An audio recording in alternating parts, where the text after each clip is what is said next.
Mani sauc Mihails, un šodien ar kolēģi Andri mēs sagatavojam tādu programmu, kas, es domāju, apsēsties tuvāk ir labs risinājums.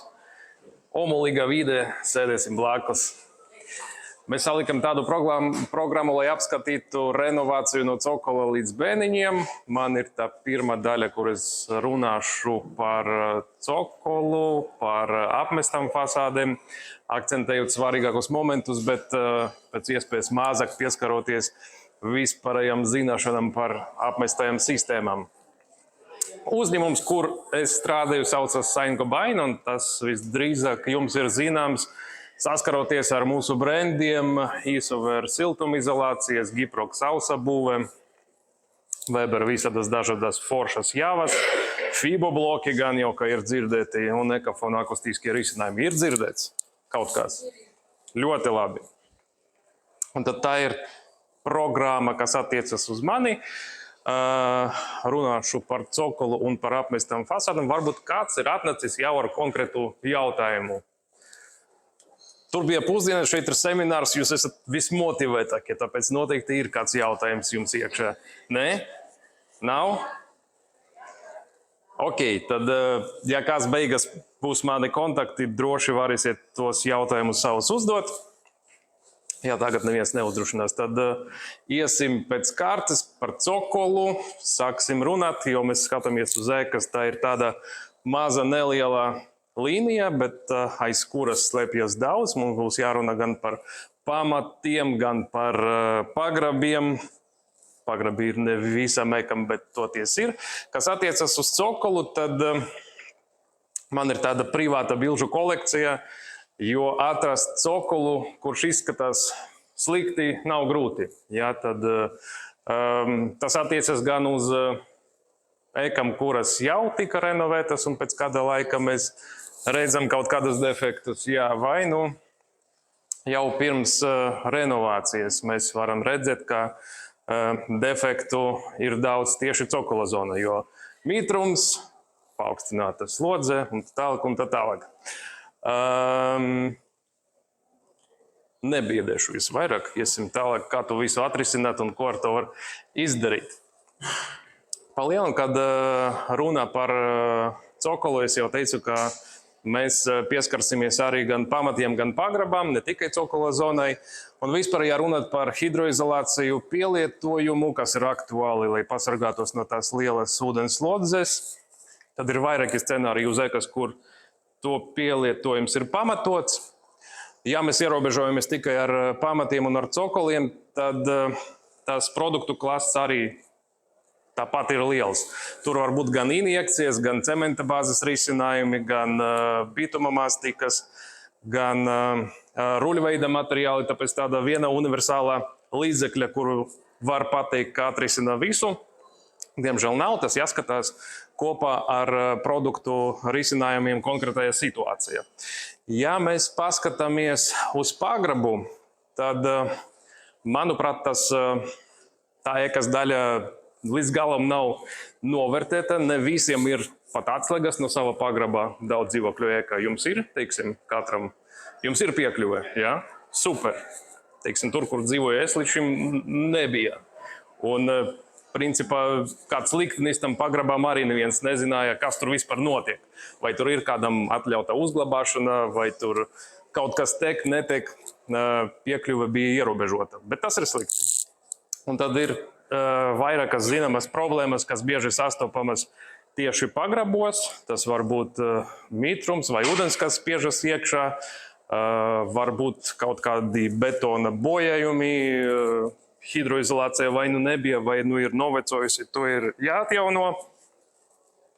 Un, protams, siltuma zudumi, ja mēs runājam par energoefektivitāti un mūsu produktu klāsti, klāj risinājumus šitādām lietām. Nu, lūk, kā piemērs sakārtotam pagrabām, vienkārši no ārpuses tika atjaunota hidroizolācija, no iekšpuses tika uztaisīts griestu siltinājums, un pie tam šeit griestu siltinājums ir uztaisīts ar efektīvāku materiālu nekā vati. Šeit ir pielietots pelēkais putoplasts. Jā, jo viņam ir laba lambda un griestu augstums pagrabā nav tik liels kā pirmajā stāvā, tāpēc šeit izvērtējušo faktoru pielietoja savādāku siltumizolāciju. Tas pēc tam tika novests līdz spēlēkai apdarei, turpmāk plāno to nokrasot, bet cilvēkiem atklājās, tā teikt, pagrabā lietošanas iespējas, uzlabojot apgaismojumu, uzlabojot ventilāciju, sakārtojot no ārpuses hidroizolāciju. Ja, tā ar tādiem vienkāršiem primitīviem siltināšanas darbiem no iekšpuses. Ja runāt par hidroizolācijas risinājumiem, ko mēs varam pielietot no iekšpuses, tad arī mēs skatāmies uz situāciju, ar kuru saskaras katrs konkrēts pagrabs. Vai nu mums ir vajadzīga hidroizolācija, vai nu mums nekas netiek, un mums vajadzīgs risinājums tīri no mitruma. Mums ir dažādi scenāriji, kā tas izpaužas. Mums var būt vai nu stāv peļķes, vai nu kaut kas tek no sienām, vai nu mums var būt vienkārši tāds mitrumā sajūta iekštelpas, un uz sienām mēs redzam kaut kādus saules izsvidumus, ar ko mēs neapmestu tas viss lobas nost. Tad tiem diviem scenārijiem, jā, droši var ņemt, tiem diviem scenārijiem tiek pielietots dažāds produktu risinājums. Aizsardzība pret mitrumu šeit būs pārsvarā minerālas bāzes materiāli, un lai atjaunotu horizontālu hidroizolāciju, tiks pielietota injekcija. Ja mēs runājam, ka mums ir vajadzīga hidroizolācija, tad arī šeit būs minerālas bāzes materiāli plus hidroizolācijas, bet šeit jūs varat redzēt citu injekcijas novietojumu. Jā, tas ir tāds speciālais materiāls, kas tirgojas tādas desas tā kā silikons. Mēs urbam caurumus pa ekas perimetru un aizpildam tos caurumus ar to speciālu materiālu iekšā. Viņš iesucas iekšā ķieģelī un veido barjeru, un horizontāli ūdens vairs nevar pacelties augšā. Lai veiktu tādas aktivitātes no iekšpuses, gan vienu, gan otru gadījumu, ja mēs skatāmies, tad nevar neapmeklējot objektu pateikt, kurš ir pielietots konkrēta gadījumā. Es vienkārši rādu to, ka risinājums ir, vienkārši katra konkrēta gadījumā projektēšanas stādijā būtu labi apskatīt to projektējumu. Izmaksas ir dažādas, es nevaru pakvadrot. Nē, nevarēšu pateikt. Nē.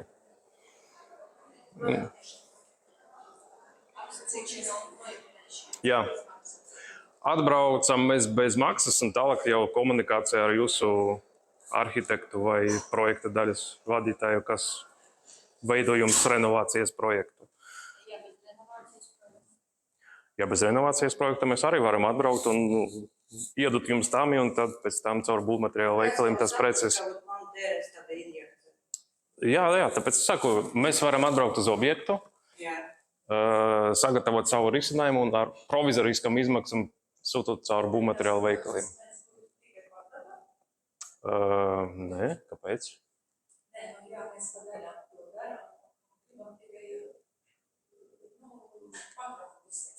Jā.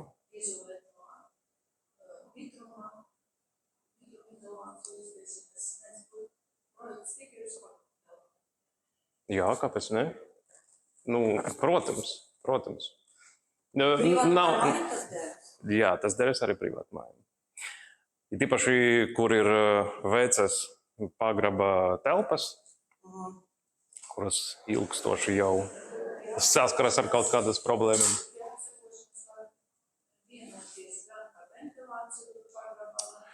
Mūsu produktu klasts ir hidroizolācijas. Teiksim, ventilācija jau nav mūsu nodarbošanas veids. Jā?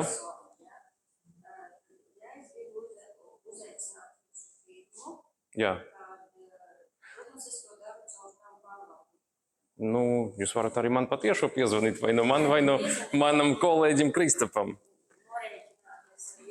Nē, mēs braucam bez maksas apsekot objektu, mēs neko nemaksam.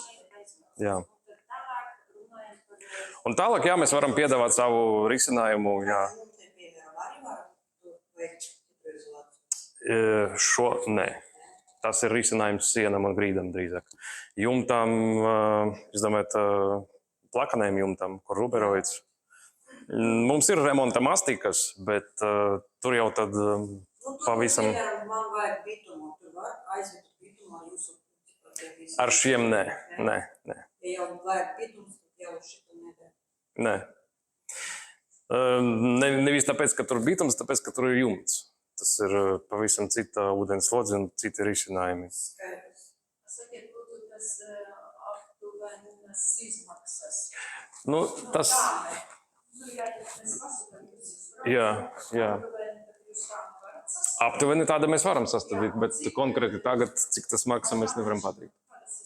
Mēs neko nepaņemsim, ne pa tāmešanu, ne pa to, ka mēs atbrauksim. Jā. Jums, pēc tam būs jāpieņem lēmumu, vai jūs piekrītat mūsu rezultātam, ko mēs jums uzrādīsim pēc objekta apmeklējums. Bet, protams, mums ir gan vizitkartes, gan katalogā kontakti aizmugurē. Jā.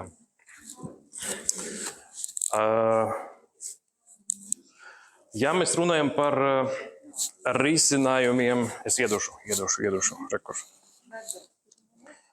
Jā, rekur, telefons. Ja kas, es atstāšu arī uz galda. Ja mēs runājam par risinājumiem, kuri ir piemērojami no ārpuses, tad šeit jau var samazināties līdz kaut kāda konkrēta produkta, kuru mēs pārdodam visvairāk pamatu renovāciju no ārpuses. Tas ir bituma mastika Weber-TS 915. Un tā ir forša ar to, ka ar to viegli strādāt. Tā satur putopolisterola bumbiņas, kas veido tādu masas atvieglojumu, jo bitums pats par sevi ir smags. Un nodrošina to, ka mēs iestrādājam mastiku diezgan viendabīga slāni, kas arī vajadzīgs, lai izveidotu ilgstoši strādājošu hidroizolācijas risinājumu. Reka tas ir izskatās projektā. Šeit renovācijas projekta autors ir paredzējis, ka būs nepieciešama sienu līdzināšana pēc grunts izņemšanas, jo nevienmēr sastādot projektu mēs zinām, kas mums sagaida, kad mēs raksim vaļa pamatus, atbrīvojot no grunts, bet mēs būtu arī tādas situācijas, ka tie nelīdzinumi ir pārāk lieli, kad mēs atklājam un mēs sastopamies ar faktisku situāciju zem zemes. Tad šeit, protams, ir vajadzīga pamatnes sagatavošana pirms hidroizolācijas iestrādēs ar mērķi, lai hidroizolāciju iestrādātu viendabīgā slānī. Viendabīgais slānis atkal savukārt ir vajadzīgs, lai nodrošinātu viendabīgu žūšanu, jo hidroizolācija strādās par hidroizolāciju tad, kad tā ir pilnībā nožūlusi. Un principā ar šo pašu materiālu mēs varam veikt arī putuplasta pielīmēšanas darbus, jo materiāls nesatur šķidrinātājus, viņš to putuplastu nesēja. Tad principā sanāk, ka 2-1. Jā, mēs gan hidroizolējam, gan veicam stipru siltumizolācijas fiksāciju pamatos. Viņš arī kā līme darbojas. Protams, šeit otrā bilde mēs varam redzēt, ka nelīdzinumi var būt tik lieli, ka neizveidojas tas āķere. Tad, protams, mēs varam izvēlēties alternatīvu, teiksim, ka šeit poliuretāna līmes saķeršanai, bet arī produkta iespēja pielīmēt, tas ir tā kā bonus, primāri tā ir hidroizolācija. Ja? Tad, ja mēs nepielīmējam ar to pašu, tad liela tragēdija nav. Jā, kā jau teicu, pamatnes sagatavošanai pirms hidroizolācijas jāpievērš liela uzmanība. Kā arī par šo produktu atkārtošu, ka 2-1 gan pielīmēšana, gan hidroizolācija strādā tad, kad mēs sākumā izveidojam hidroizolācijas slāni, un pēc tam jau ar to pašu produktu varam pielīmēt, nevis uzsmerējot uz loksnes hidroizolāciju un pielīmējot uzreiz 2-1 mēs nedabūsim. Mūsu hidroizolācijas ir testētas pēc Eiropas standartam, un tas prasības arī ir nopietnas. Hidroizolācija gan jāspēj pārklāt plaisas, gan vienlaicīgi esot elastīgai, pazeme viņa atradīsies zem spiedienā, un tāpēc vienlaicīgi jāizpilda tas prasības. Un kā jūs redzat, pie vairākam ūdens slodzēm, mēs redzam, ka vismaz 3 mm jābūt tam darbā slānim hidroizolācija. Tā kā, respektīvi, tas nav kaut kas smērējams ar otru, tas vienmēr tiek uzklāts ar špaktelāpstu konkrētajā slānī. Vēl viena hidroizolācija, par kuru bieži vien aizmirst cokola zonā, kura aizsargās mūsu dekoratīvo apmetumu tajā daļā. Kā jūs varat redzēt, šeit ir tāda peleka strīpa. Tā ir cementa bāzes hidroizolācija, kura pārklāj visu apmetumu, kas mums ir pazemes daļā, veidojot tādu kabatiņu, lai apmetums un armējošais slānis nevarētu uzņemt mitrumu, līdz ar to ilgstoši paliek tāda izskata, kāds viņš ir. Mēs to popularizējam savos mezglos, redzam arī to izpildi projektos. Vēl viena lieta, par kuru pateikšu šīs hidroizolācijas sakarā, ir logi un palodzes. Mēs esam tie ražotāji, kas uzstāj uz hidroizolācijas lietošanu arī veidojot logu mezglu. Tieši zem palodzes tā ir kritiska vieta, kur varētu būt plaisu riski. Un ja nav hidroizolācijas, tad iekļūstot iekšā mitrumam, it īpaši, ja vātes izolācija tiek pielietota, tad palielinās apmetuma atdalīšanas risks. Ja, tad bieži vien logu mezglā visi pievērš ļoti daudz uzmanības tam profilam ar lāseni augšā, bet tas nav tik kritiski, ka iestrādāt hidroizolāciju zem palodzes. Runājot par materiāliem, ar kuriem labi var nosiltināt cokolu, par to efektivitāti, mēs būtu tādas situācijas, kad mēs nevaram nosiltināt fasādi ar diezgan lielu slāni. Līdz ar to mums ir ierobežots arī siltinājums cokola zonā. Mēs piedāvājam arī dažādus ekstrudēta polistirola materiālos, konkrēti šīs, Jacofon Supers. Viņš atšķiras ar to, ka viņam ir ļoti laba tā siltuma vadītspēja. Jā, tad 0,27, kas principā pa kādiem 30% labāk nekā standarta baltai EPS izolācija. Jā, tas varbūt arī aktuāli tājas vietas, kur mums fasādes siltinājums neveido tik lielu biezumu, un mums vajag efektīvi nosiltināt cokolu, neejot pāri fasādes siltumizolācijas biezumam. Cokolas apdares varianti, ja aplūkot no tiem, kas ir redzēti, tas var būt gan flīzes, gan neliela ventilējuma fasāde, bet cokola daļa, ja, tad fasāžu apdares loksnes. Vai nu laikam joprojām populārākais tādos projektos paliek dekoratīvais apmetums. Katram no šī variantam ir savas priekšrocības, ir savas izmaksas. Kā šeit var redzēt, es domāju, ka veiksmes tās slēpjas kombinācija. Tad apdarot ar flīzēm mēs ne tikai dabūsim tādu pienācīgu un estetisku labu izskatu, mēs uzlabosim triecienu izturību, nebūs mums tādi bojājumi aktuāli, un nav obligāti plānot visu apdari visai fasādei ar flīzēm, ja tas smuki kombinēs gan ar ventilējumu fasādi, gan ar apmesto fasādi. Pēc manis runās arī Swissparo pārstāvis. Viņi nodrošina risinājumu cokola apdarei ar speciālam plāksnēm, arī ar gaisa šķirtkartu. Ja, tad šeit ir priekšrocība tāda arī trieciena izturība, arī ātrā montāža, bet jāskatās, kuras loksnes ražotājs pozicionē kā atļautas saskarsmei ar zemi. Respektīvi, tās loksnes, kas būs izmantotas uz fasādes, nevar būt izmantotas saskarsmē ar zemi, tāpēc jāvadas vienmēr pēc tā ražotāja vadlīnijām, ja jūs izvēlaties to risinājumu cokola apdarei, kuru viņš pozicionē kā derīgu cokola apdarei.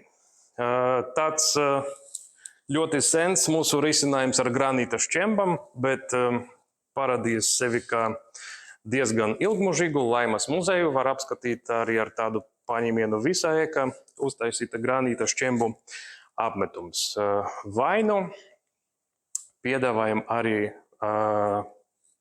apdari ar gataviem dekoratīviem apmetumiem. Pie tām izvēloties dekoratīvu apmetumu cokolam, jāpievērš uzmanība pie gatava dekoratīva apmetuma kvalitātes.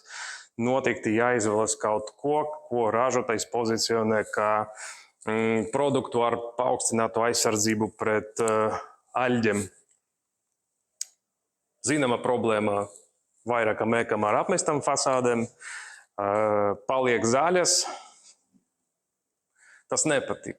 Un skaidrs, kāpēc tas vizuālais izskats vairs nav tik pievilcīgs, bet bez vizuāla izskata, jo ilgāk mēs to nerisinām, jo vairāk arī iespēja, ka mūsu apmetums tiek bojāts, un bez apmetuma atjaunošanas ar vienkāršu pārkrāsošanu mēs nevarēsim to atrisināt. Principā apmetumi, kurus piedāvājam, mēs nodrošina vismaz 5 gadu garantiju pret aļģiem un pelējumiem uz fasādēm. Tas ir pateicoties tehnoloģijai, kur uz apmetuma virsmas notiek ātra mitruma žūšana. Kurš izvēlas to, neizvēlēt apmetums? Jūs atbraucat un jūs rekomendējat, ka vajag tādu vai tādu? Kā tas notiek? Jūs domājat? Bija vesels saraksts ar dažādiem materiāliem. Tas ir tas, kas pieejams tirgu. Jā, mēs strādājam tikai ar akvabalans tehnoloģijiem apmetumiem. Tas ir pēdējais saraksts. Šeit ir vienkārši pārskats par to, kas ir pieejams tirgu. Un mana doma bija tāda, ka izvēloties risinājumu cokola apdare, jākoncentrējas uz maksimāli lielāku iespēju materiālam aizsargāties pret mitrumu. Respektīvi, jā. Nanotehnoloģija vai silikona bāzes. Jā. Sabraucat uz objektu un es varu pateikt. Principā var arī nebraukt uz objektu. Projektētājs var paņemt mūsu cokola mezglus, kur šis apmetums jau būs ierakstīts, kā gala apdares risinājums projektam. Tur, lai rekomendētu šo apmetumu, nav jābrauc uz objektu. Skaidrs, ka jāizmanto kaut kā ar maksimāli lielu aizsardzību pret mitrumiem un noturību pret aļģu veidošanas. Pieņemt, akrila bāze viņa būs lētāka? Akrila bāze viņa būs lētāka. Ja viņam nav nekas klāt no ražotāja puses, ko viņš pozicionē kā super aizsardzību pret aļģu veidošanas. Ilgtermiņā. Jā. Jā. Savā laikā 10 gadu pagājuši. Redzam, ka sāk jau sunoties un paļoties. Jā. Ko jūs piedāvājat, lai tā vaļā? Lai Krāsot nav jēgas. Nē, krāsot ir jēga. Un principā fasādes iestrādē ir vairāki posmi. Tad mēs sagatavojam virsmu, līmējam izolāciju, veicam apdari un tā tālāk, bet tad notiek eksploatācija, un pabeidzot fasādi, jums jābūt kaut kādam dokumentam vai vadlīnijam, kā fasāde. Jā, tad tur jābūt gan apsekošanai, gan jums jābūt informācija par to, kāda ir trieciena izturība jūsu fasādei. Teiksim, mēs vairāk nenovietojam rītiņus blakus, nespēlējam bumbu pret sienu, kā arī tīrīšana. Mūsu gadījumā mēs garantējam, ka 5 gadu laikā nekas zaļš uz tā neparadīsies. Visa sistēma kopā izstrādāta tā, lai viņa strādātu vismaz 25 gadus. Bet tajos 25 gadus ir tie atjaunošanas periodi. Ja tas paliek zaļš un mēs neko nedaram, tad principā tas ir kā, mašīna rūsē un mēs skatāmies uz to. Tad tur jāņem mazgāšanas līdzeklis, kas ir biocīdu saturošs, lai to visu nomazgātu, un, protams, jāparkraso apmetuma slānis vēlreiz. Ja mēs esam to laicīgi sākuši darīt, un mums dēļ sunām nav izveidojušās kaut kādas vairākas mikroplaisas uz fasādes. Jā.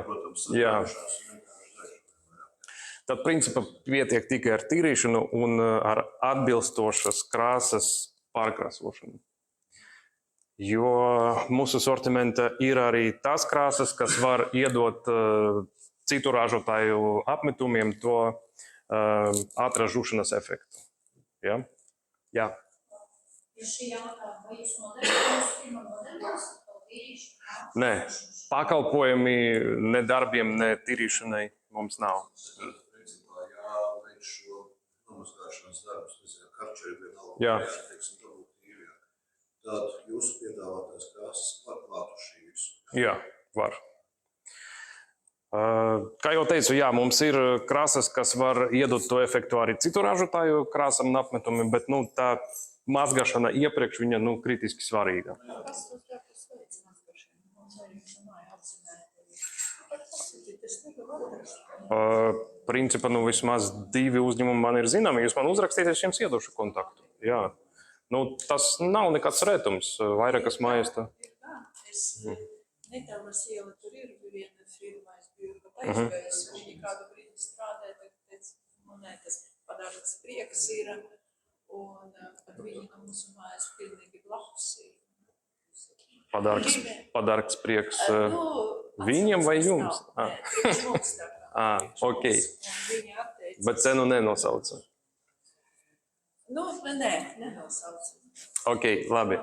Jūs varat man uzrakstīt, es tos kontaktus jums iedošu, kas nodarbojas ar fasādes tīrīšanu. Tad jā, sistēmas ir vairākas, un tas mēdz atšķirties ar siltumizolācijas veidiem, ar apdares veidiem. Teiksim, apdarei ar flīzēm ir vairākas siltumizolācijas opcijas apakšā, un ja mēs to visu salīdzinām, jūs tur tik labi neredzēsiet, bet atkarībā no tā, cik efektīva ir izolācija, līdz ar to arī mainīsies kopējās sistēmas biezums. Kur tas varētu būt jums aktuāli, teiksim, uz balkona. Jā, tad izvēloties balkonu ar efektīvāko izolāciju, teiksim, ko mēs piedāvājam sadarbībā ar Kingspan fenolisku putu lokšņu siltumizolācijas ražotāju. Jūs varat samazināt biezumu fasādes renovējumai daļai balkonā, līdz ar to saglabāt vairāk balkona platības. Un tā ir veiksmīga kombinācija, kas ir vairākos projektos jau realizēta, teiksim, kad visa fasāde ir ar ventilējumas fasādes tehnoloģiju atjaunota, jā, bet tieši balkona daļas, lai saglabātu vairāk vietas iedzīvotājiem, tiek pielietota apmesta fasāde, jā, ar efektīvu izolāciju.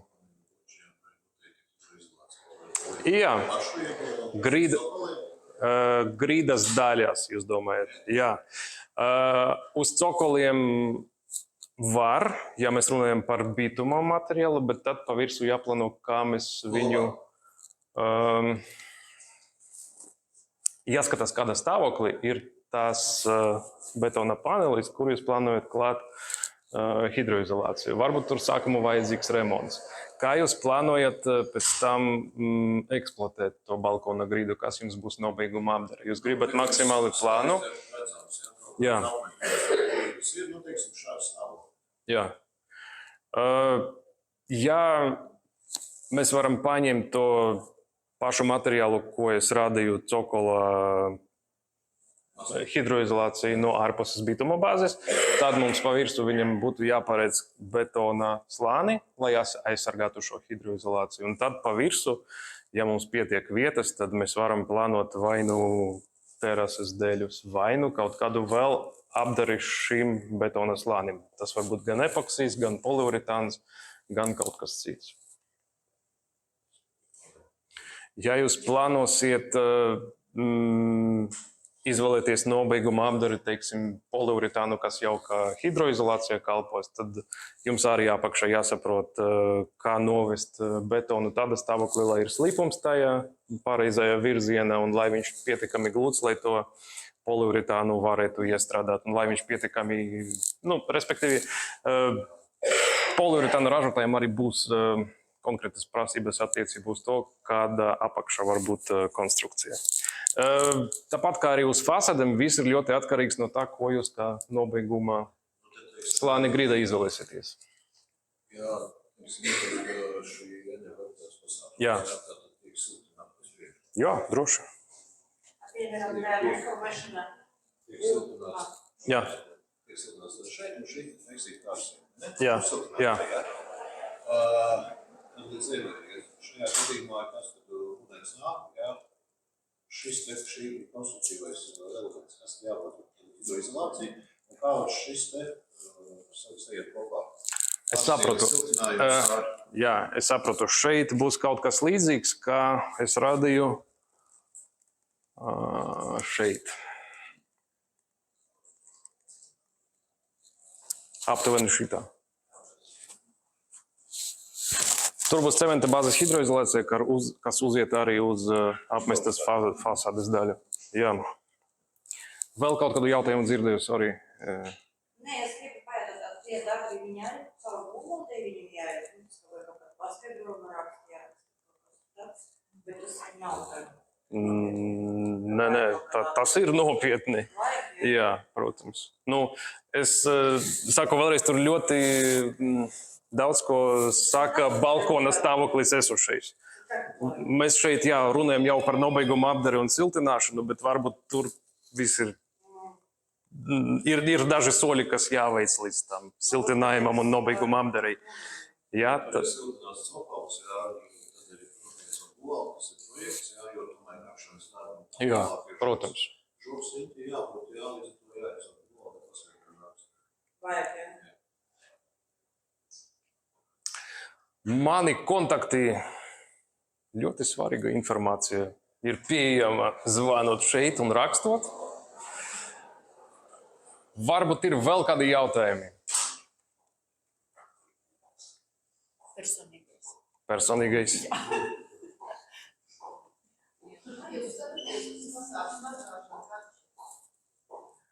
Kā es skatos, ko? Mazgašanā. Jā, kāpēc ne?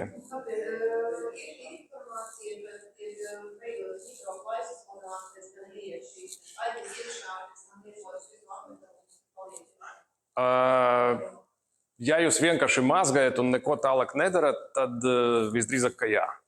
Ja jūs mazgājat, jūs vienmēr mazgājat ar mērķi pēc tam pārkrasot. Teiksim, no paša karčera katram ražotājam ir definēts, kādu jūs varat izmantot to spiedienu, un tas vienmēr nav zem taisna leņķa, tas bišķiņ pagriežot to sprauslu. Tāpēc man šķiet, ka viņš pie nepareiza lietojuma varbūt, ka iemesls tam mikroplaisam un tā tālāk, bet tāpat jūs mazgājot fasādi, tāpat pārredzat, ka jūs viņu ar kaut ko apstrādājat tālāk. Vienkārši mazgāšana, tas ir forša, bet tas ir ļoti īstermiņa risinājums. Šeit laikam bija vairāk jautājums, par to, ja gadījumā paliek kaut kādas tajās porās, tās aitas elementi paliek, uzkrājot, teiksim, krāsu pa virsu, vai tur nerodās kaut kas atkal augšana? Jā, ja jums jau ir kaut kas zaļš uz fasādes, jūs vienmēr mazgāsiet ar ķīmiju.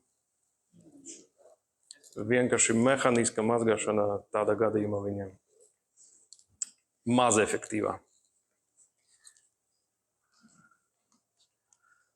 Bet apmestai fasādei nevajadzētu būt problēma mazgāt arī ar augstspiediena mazgātājiem.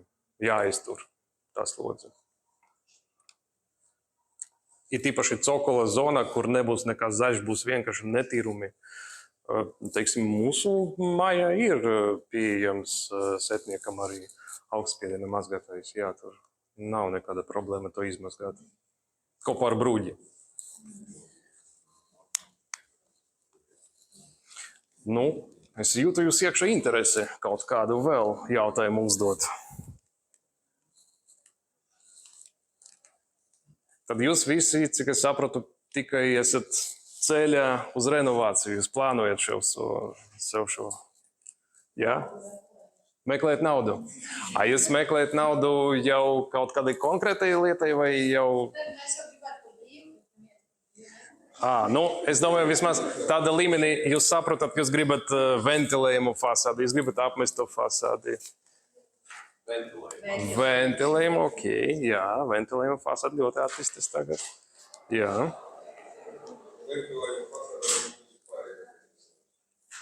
Kas būs ventilējums?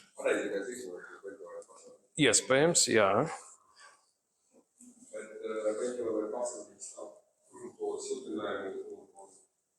Apdares plāksne. Nu, viņam viņam tur nedrīkst veidoties. Nu, tad kaut kas nepareizi izveidots, es teiktu. Vai nu ir gaisa cirkulācija, bet varbūt kaut kas ar jumtu ar notekam, kaut kas iet iekšā. Tur vajag, jā, mitrumu, gaisa temperatūru, lai tas varētu veidoties. Bet, nu, ja tas ir ventfasādes iekšā, tad jāmeklē cēloni, tur nevajadzētu būt tādam problēmam. Šogad gribam,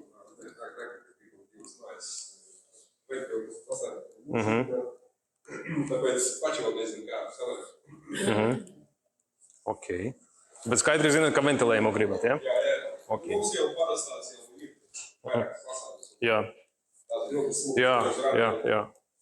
Jau visi redz. Jā, tas paša sākuma izmaksas ir mazas, bet ar domu, ka mēs pārredzam to nopietnāku pieeju apkalpošanai. Tieši tā. Un